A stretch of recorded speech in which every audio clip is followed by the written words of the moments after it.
Assalamualaikum warahmatullahi wabarakatuh. Saya Muhammad Dawal Farobi dari kelas Manajemen Dakwah MD 3A yang bernim 1263111 2010 14. Saya akan menjelaskan dari bagian 6 sampai 10, yaitu bagian 6 membuat kode coding data kualitatif. Kode sebagaimana diuraikan oleh Sadana 2019 dimasukkan sebagai cara mendapatkan kata atau frase yang menentukan adanya fakta psikologi yang menonjol, menangkap esensi fakta atau menandai atribut psikologi yang muncul kuat dari sejumlah kumpulan bahasa atau data visual. Data tersebut dapat berupa transkrip, wawancara, catatan lapangan, observasi partisipan, jurnal, dokumen, literatur, artefak, fotografi, video, website, korespondensi, email, dan lain sebagainya.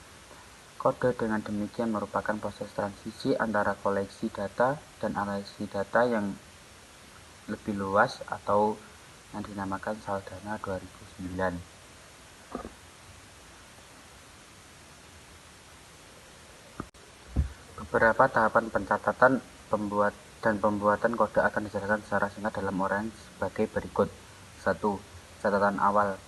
Catatan ini menurut Spradley atau dalam Silverman 1993.2146 disebutkan sebagai catatan singkat atau short notes yakni catatan yang dibuat pada saat peneliti dan observasi atau wawancara. 2. Catatan lanjut. Menurut Spradley Silverman 1993.2146, catatan ini disebut sebagai catatan yang diperluas atau expanded notes, yakni catatan yang dibuat segera mungkin setelah masing-masing sesi lapangan. Setelah peneliti melakukan observasi atau wawancara, menyempurnakan catatan awal. 3. Penulisan transkrip dan pemberian kode. Creswell mengemukakan bahwa selama penghimpunan dari lapangan, penelitian himpunan data di lapangan, peneliti menghimpun teks atau kata-kata melalui wawancara dengan para partisipan atau dengan menulis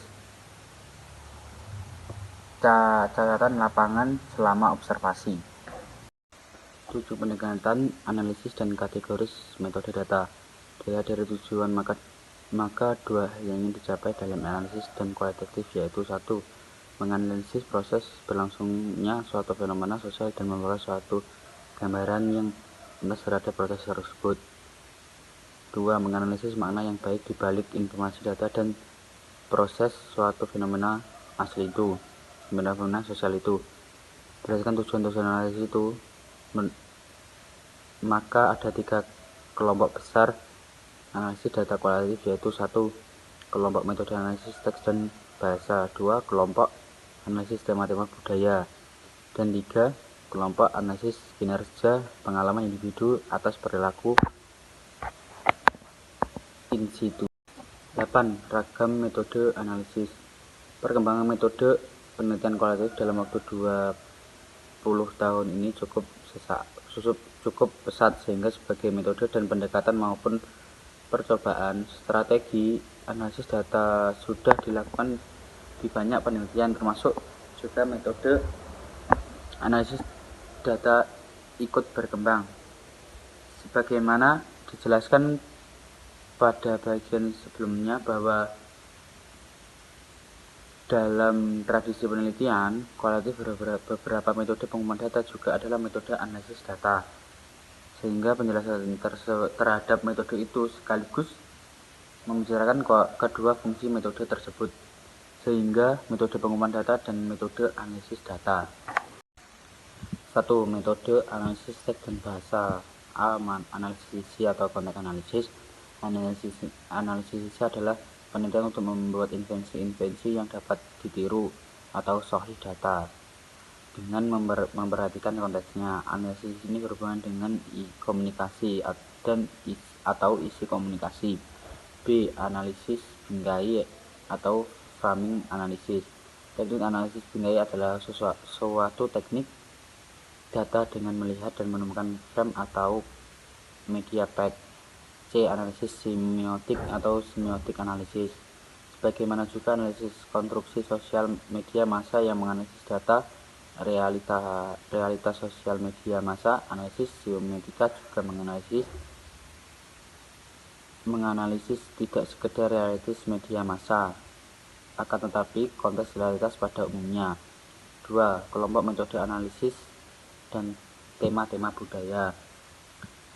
A. Strategi analisis struktural.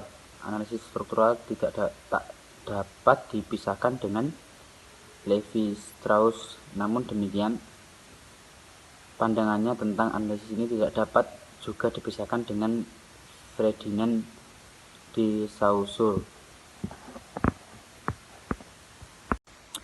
Dalam banyak hal dapat disimpulkan beberapa pandangan Saussure yang menjadi dasar analisis strukturalisme Levi-Strauss, yakni pandangan tentang A. Signified atau tertanda, dan signifier atau penanda.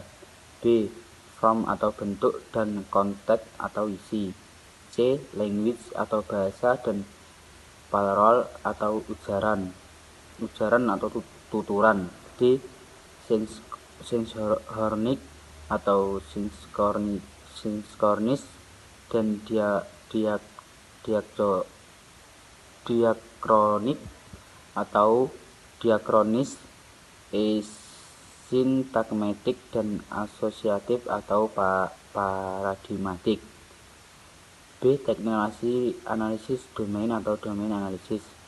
Teknik analisis domain digunakan untuk menganalisis gambaran-gambaran objek penelitian secara umum atau di tingkat permukaan, namun relatif utuh tentang objek penelitian tersebut.